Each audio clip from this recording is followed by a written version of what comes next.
الحمد لله رب العالمين والصلاة والسلام على أشرف الأنبياء والمرسلين نبينا محمد وعلى آله وصحبه أجمعين أما بعد السلام علیکم ورحمۃ اللہ وبرکاتہ۔ معزز سامعین کرام، آپ کے سامنے مسئلہ نمبر 64 پیش کیا جا رہا ہے، اور وہ مسئلہ ہے پائجامہ،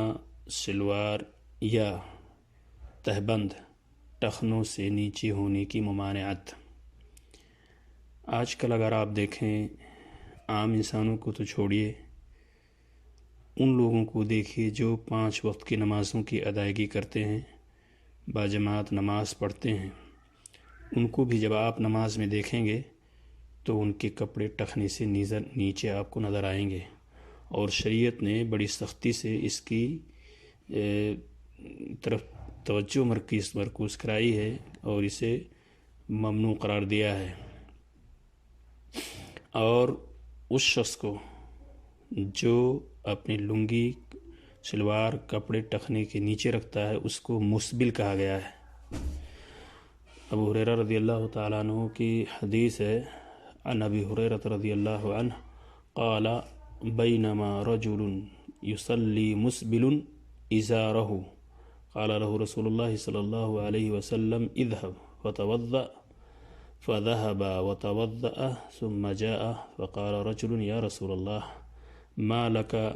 أمرته أن يتوضأ قال إنه كان يصلي وهو مسبل إزاره وإن الله لا يقبل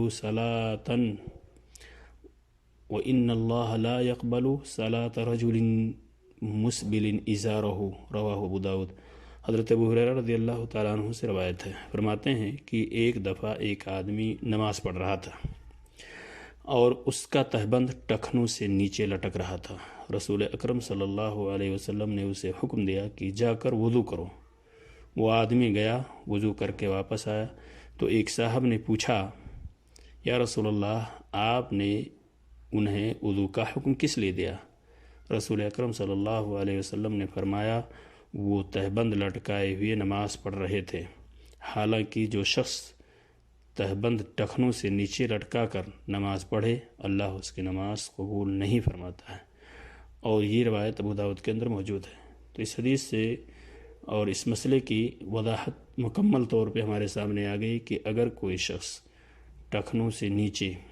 کر کے، چاہے سلوار، پاجامہ، تہبند،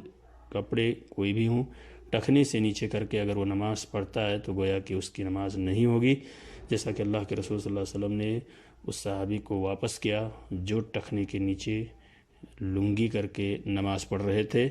اور اللہ کے رسول صلی اللہ علیہ وسلم نے انہیں کہا جا کے وضو کرو اور وضو کر کے دوبارہ آ کے نماز پڑھو۔